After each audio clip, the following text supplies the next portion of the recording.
So I've just finished rereading The Chamber of Secrets for the 20 millionth time, and it got me thinking, right, some of the decision making of the teachers, adults, and pretty much everyone in this story is actually pretty terrible throughout this year, and specifically towards the end. So this is 5 wacky decisions that were made by various people during the Chamber of Secrets story. The Ministry not arresting Hagrid from day one. Right, so before you kick off, obviously Hagrid was innocent. I know that, you know that, but the Ministry did not know that.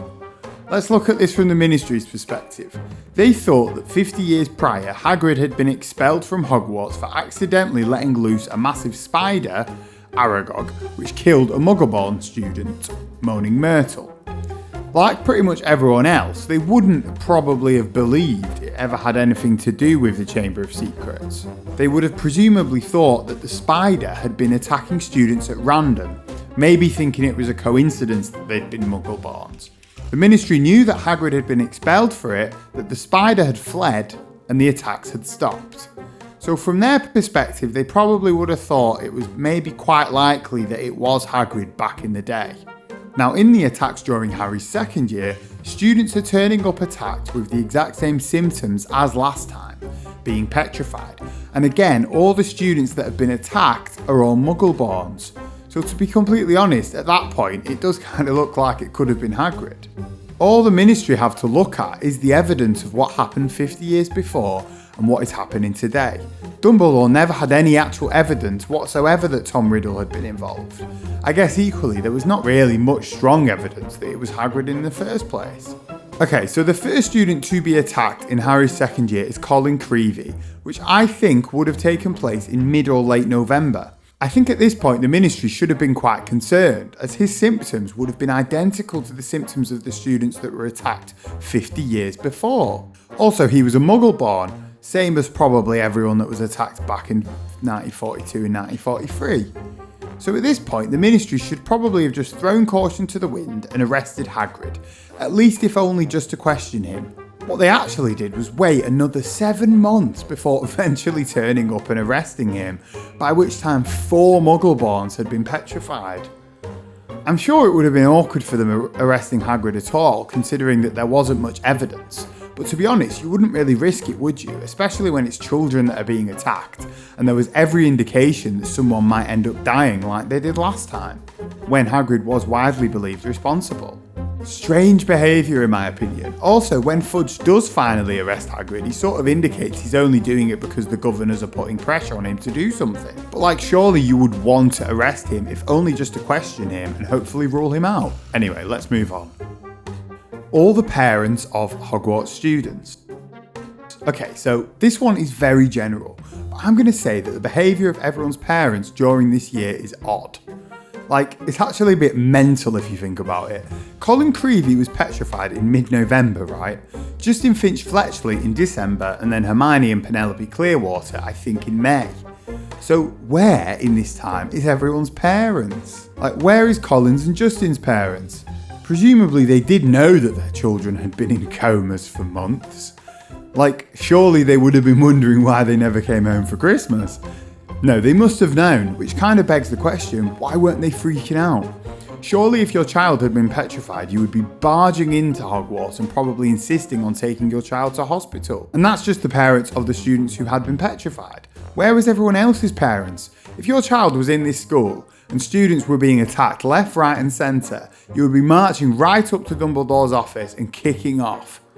However, as far as we're aware, not a single parent turns up to the school complaining or demanding some sort of action. Why? Okay, so the first explanation for this is that they didn't know the extent of it. It would be very like the Ministry of Magic, and specifically Fudge, to try and keep it all hush-hush, keeping up appearances and all that. But there's no way that he could have hoped to succeed at this. Almost every student in Hogwarts went home during the Christmas holidays that year, at which point every single one of them would have probably told their parents and families that 2 Muggle-born students, a ghost and a cat had all been petrified by a monster. There's absolutely no way it could have been kept quiet. The other explanation is that parents did kick off and they did turn up to the school, but Harry never saw it, and therefore we didn't either, seeing as this entire book is from Harry's point of view. I think that's probably the more likely explanation, to be fair. But regardless, if I had a Muggle-born child at Hogwarts, I would probably draw the line at 4 Muggle-borns being attacked and just take my child out of the school. Okay, now, the Ministry not doing anything after Ginny was taken into the chamber. Okay, so let's recap the events of the day that Ginny was taken into the Chamber of Secrets. McGonagall announces everyone is to go back to their dormitories around lunchtime, I think, and tells the other teachers that Ginny has been taken. Now, I think Harry and Ron end up going down into the chamber sometime in the evening, probably like 7 hours after. This might not seem like a long time, but in terms of a student being kidnapped inside a school and probably likely about to be killed, that is a long time. So at this point, the situation is extremely serious. It already was before. But if it wasn't before, then it definitely is now. On what planet do the Ministry not send a delegation of Aurors to deal with this? Evacuate the school and search it room by room. You would just have to do that, but no. Fudge doesn't turn up. No one does. Insane. Completely mental. The only possible explanation, I suppose, is that no one informed the Ministry after Ginny was taken. It's not exactly unusual for Hogwarts to do their own thing without telling the Ministry, but with no Dumbledore, McGonagall not telling the Ministry about Ginny being taken into the chamber is wild. She either didn't tell them, or she did tell them and they didn't turn up. Either way, it's completely mental. Especially because we see from later books that the Ministry doesn't mind getting involved when there's a threat to the school. Okay, so I'm going to level the same accusation at the Hogwarts teachers. Ginny gets taken and McGonagall and the teachers literally do nothing about it. There's probably about 10 hours, I think, between Ginny getting taken and Harry and Ron emerging out of the chamber with her. In this time, what does McGonagall and co actually do to try and save her? They appoint Lockhart as saviour purely to get rid of him, knowing that he has no clue where the chamber is. But then they seem to forget that they do actually need to try and save Ginny. I know it's a bit of an impossible task because they've got no idea what the monster is and where the chamber is. But surely you've got to try. They tell all the students to go to bed and that they'll be leaving on the Hogwarts Express in the morning. And that's it. But surely you would evacuate the school immediately, rather than just sending everyone to bed knowing that there's an actual monster somewhere in the castle stealing students. You'd surely do everything in your power as well to scour the school, looking for Ginny and the monster. You just wouldn't stop, would you? Again, unless they do try, but Harry doesn't hear about it, which is possible, but Harry and Ron were literally eavesdropping on McGonagall's private conversation with the other teachers, and there was definitely no mention of a plan to try and save Ginny, or a battle cry, or anything. It's kind of just yep, the monster's taking Ginny as a prisoner, there's not much we can do about it, never mind, let's all just take the train back to London tomorrow. What the hell? As far as we're aware, McGonagall doesn't even contact Dumbledore or the Ministry or anyone. It seems likely that she does write to the school governors, as we know that they then write to Dumbledore asking him to go back to the school when they hear that Ginny was taken. But what the heck? In McGonagall's position, you would surely insist on the Ministry sending someone to help immediately, or tell Dumbledore to get there ASAP to help. I love McGonagall, but this is not her finest hour, or any of the other teachers, to be honest. Also, the answer to where Ginny was is kind of right in front of them. Ron and Harry spoke to Moaning Myrtle for about 1 minute to find out where the entrance was to the Chamber of Secrets.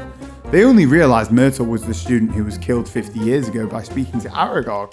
But why didn't the teachers know that Myrtle was the student that died? Surely it would have been common knowledge. Also, Hermione had already worked out what the creature was and how it was getting around the castle and written it down on a paper, stuffed in her hand, which Madame Pomfrey didn't find. Pretty poor performance there from Madame Pomfrey. Harry and Ron going to Lockhart. Okay, these two get the top prize. Ginny has been taken into the chamber, Ron is in bits, everyone is devastated. The teachers are running around like headless chickens. The Ministry either don't know or don't care, and Dumbledore is nowhere to be seen. Harry and Ron, however, have literally worked out where the entrance to the chamber could be, and through Hermione they've also worked out what the monster is and how it's been getting around. They literally overheard McGonagall in the staff room telling Lockhart that he has been tasked with saving Ginny, and then heard her say to the other teachers after he left, "That's got rid of him." So clearly the teachers had no actual faith in Lockhart saving Ginny.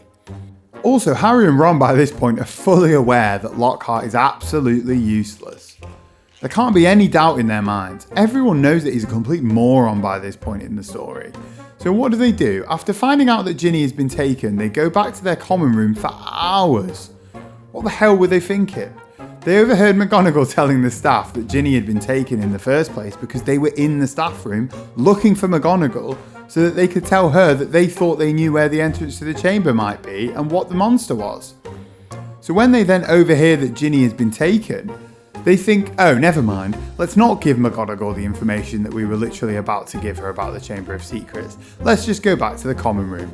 They then sit in the common room for hours before eventually deciding to go and give the information they've got to Lockhart, who they know is a complete idiot and literally have no faith in his ability to save Ginny.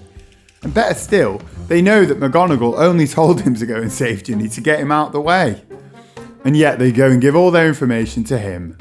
They don't think, oh yeah, remember when we were about to tell McGonagall where the Chamber of Secrets might be and what the monster is? Well, we never did that, did we? So let's go and tell her.